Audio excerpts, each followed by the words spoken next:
เอาละมือนี่สักท่าท่านทั้งท่านแจกจ่ายแม่นบ่พ่อใหญ่เงี้ยแล้วล่ะพ่อใหญ่งานชวนตัวทุกฝ่ายต่างกะเสียสาระให้ประสงค์ต่างแจงบุญท่านพี่น้องบ้านเอาแล้วขับเด้อท่านไปแล้วจังสีผู้รังคนหวังทุ่มบันบนสุขติ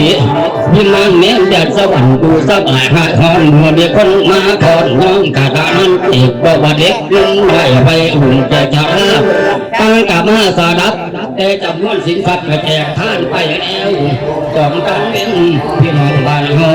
จะพังอุ่นแก้วพังพระองค์ทรงผูกเพื่อเพื่อเพียรแก่แสดงเรื่องบาปเมื่อโซ่พุทธุลุงได้พังภาคปฏิบัติคือปัญหาโลกช่องเปียกช่วยเธอเป็นอ่างแห่งทางแห่งให้จิตใจพอสบายยกเอาท้ายและทางสินภาวนาถึงทางพออุปนิ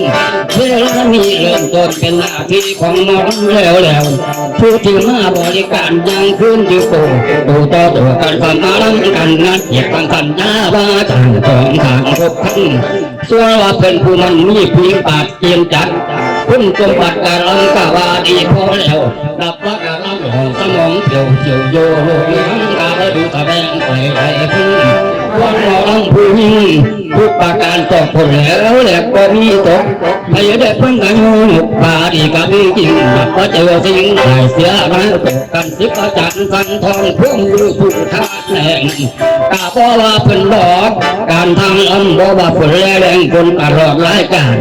ปีทุกงานมันเลยเสียอาลับประกันเต็มร้อยสองมันตัวของเหตุของอรังกะบีไม่ผู้ที่มาตาใส่โกว่าที่ต่อเสียคนรู้ตัวดีสำหรับในมือนี้พอศรัทธาพื้นที่แม่ศรัทธาพื้นที่โดยจากพ่อตัวฉันโตประกันมหาแทนแม่โตมาโต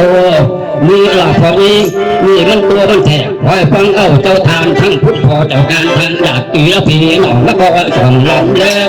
การทางน้ำนี่ทั้งโจทย์และแก่เกี่ยวแย่เส้นสัตว์พร้อมตลกเฮฮาส่วนตาคนเขาคืออ๋อลำอ๋อบ่พอโดนกับกันคอยสลับปากตัวพระสงฆ์เขาใจกันโลกอยู่ทั้งบ้านนั้นไผสิแจงปฏิพานปัญหาทั้งพิสดารในผ่านพอหมอแจเช่นพุทธภาษิตและโบราณภาษิต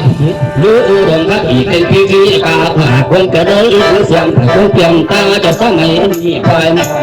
ต่างคนต่างสอบพอมุ่งเหตุหลักฐานหลายอาจารย์หลายพระพันแจกแจงเป็นอ่างล้มเป็นเปลือกมันอ่างพัดพานาพอผู้เลี้ยงลูกเองก็พอพงลูกพิสดารมือยืดเลยครับเดินคิดต่างบ้านที่ได้ทานฟ้าทะพักโน้ตก่อนผู้ใดจีบมีเม็ดกอกันฟังไว้